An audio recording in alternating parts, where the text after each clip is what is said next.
ওমানে অবৈধভাবে মদ মজুত ও বিতরণের অভিযোগে ২ এশীয় প্রবাসীকে গ্রেপ্তার করেছে দেশটির আইনশৃঙ্খলা রক্ষাকারী বাহিনী।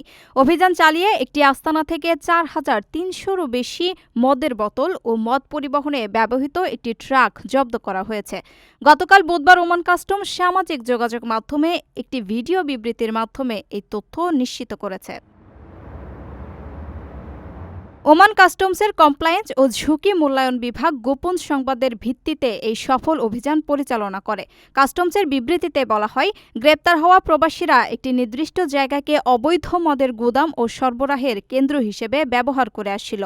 তবে গ্রেপ্তার হওয়া ওই ২ ব্যক্তির নির্দিষ্ট দেশের নাম বা পরিচয় প্রকাশ করেনি কর্তৃপক্ষ। শুধু তারা এশীয় নাগরিক বলে উল্লেখ করা হয়েছে। প্রকাশিত ভিডিওতে দেখা যায় রয়্যাল ওমান পুলিশের উপস্থিতিতে একটি ট্রাকে করে এসব অবৈধ পানীয় পাচার করার প্রস্তুতি চলছিল। ঠিক তখনই আস্তানায় অভিযান চালিয়ে তাদের হাতে নাতে ধরা হয়। মধ্যপ্রাচ্যের অন্যান্য দেশের মতো ওমানেও অ্যালকোহল বা মদ কেনাবেচা ও সেবনের বিষয়ে অত্যন্ত কঠোর আইন প্রচলিত রয়েছে। দেশটিতে কেবল অমুসলিম প্রবাসীরা নির্দিষ্ট লাইসেন্সের মাধ্যমে সরকার অনুমোদিত বিক্রয় কেন্দ্র থেকে মদ কিনতে বা পান করতে পারেন। লাইসেন্স ছাড়া অবৈধভাবে মদ মজুদ, বিক্রি, পরিবহন বা চোরাচালান করা ওমানের কাস্টমস ও দণ্ডবিধি অনুযায়ী একটি গুরুতর ফৌজদারি অপরাধ। এ ধরনের অপরাধে যুক্ত থাকার প্রমাণ পাওয়া গেলে অপরাধীদের বড় অঙ্কের আর্থিক জরিমানা এবং কয়েক বছর পর্যন্ত মেয়াদের কারাদণ্ড ভোগ করতে হয়।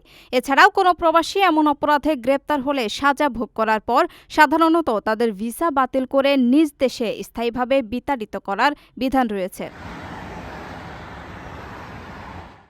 রমজানের প্রতিটি মুহূর্ত অমূল্য।